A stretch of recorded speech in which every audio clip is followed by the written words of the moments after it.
Dara, kamu akan segera melahirkan. Lebih baik kita perjelas semuanya hari ini, biar gak ada pertengkaran nanti. Bu, apa ini? Kamu baca biar tahu. Aku lebih senang terus terang soal apa yang tidak aku sukai. Ibu, apa maksudnya ini? Singkatnya, anak muda sekarang harus punya kemandirian. Kami yang tua-tua ini sudah gak kuat. Kalau kamu mau, aku membantumu. Maka aku harus memperjelas peraturannya, biar nanti enak waktu mengerjakannya. Ibu, ini terlalu berlebihan. Apanya yang berlebihan? Aku sudah kerja keras selama ini. Di masa tua jadi babysittermu. Dari mana logika seperti itu? Ibu, aku gak bisa menandatangani ini. Terus, gimana? Siapa yang akan merawat anakmu? Jangan khawatir, aku gak akan merepotkanmu. Aku akan merawatnya sendiri. Kamu gak punya kewajiban, jadi aku gak akan menuntutmu. Ngomong aja gampang. Kamu gak perlu memaksakan diri. Ngerawat anak itu gak mudah. Nanti kalau kamu nangis, jangan mohon-mohon padaku ya. Mudah atau enggak, itu tergantung aku dan Arya. Kalau kamu khawatir aku merepotkanmu, kamu bisa pulang kampung sekarang. Aku gak akan menghentikanmu. Oke, kamu merasa mampu ya? Kalau kamu gak mau aku di sini, aku pergi hari ini. Nanti pasti kamu akan butuh bantuanku. Bu, Ibu.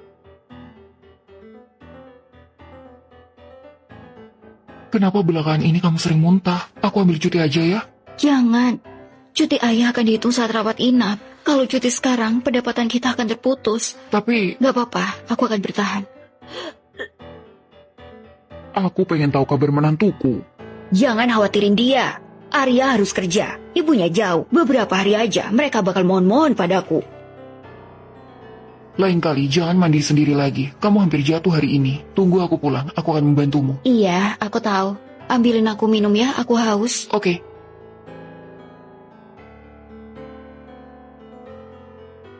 Halo, sayang. Kayaknya aku mau melahirkan deh. Hai, ini sudah lebaran yang ketiga. Apa menantuku tahun ini juga tidak akan kemari? Gak kesini gak apa-apa, siapa peduli? Kamu enggak, tapi aku peduli. Lihat Marni, dia ngajak cucunya bermain setiap hari. Aku sangat iri. Kalau enggak karena perjanjian bodohmu itu, kita enggak akan menyedihkan kayak gini. Kamu, kenapa sih sangat gelisah? Cepat atau lambat mereka akan datang ke sini. Selama 3 tahun, pernah enggak kamu melihatnya luluh? Bahkan ucapan selamat hari raya, di chat aja enggak ada. Kamu itu sudah menyakiti mereka. Kamu cepat minta maaf. Aku mau lihat cucuku. Aku gak mau. Kamu.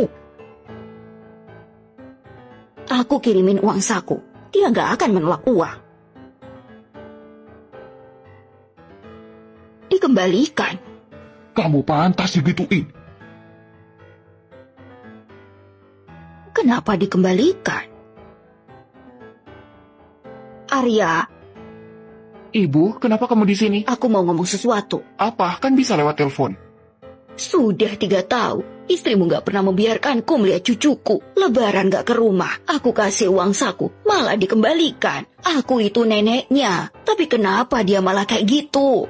Ibu, masa sih kamu gak tahu kenapa dia kayak gitu? Cuma karena perjanjian itu, bukannya dia tidak menandatanganinya. Terus kenapa masih dibahas? Kamu menyebutnya kayak gampang banget. Kamu tahu gimana dia melewati 3 tahun ini?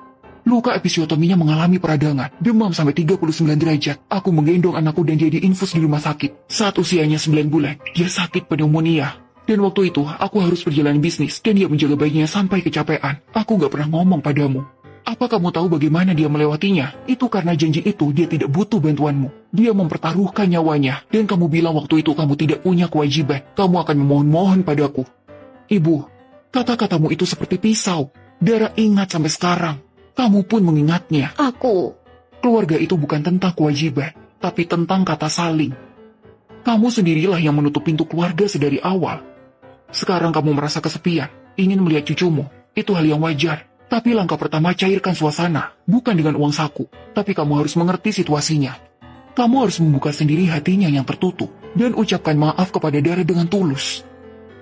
Bukan demi bisa melihat cucumu, tapi karena kamu pernah menyakitinya.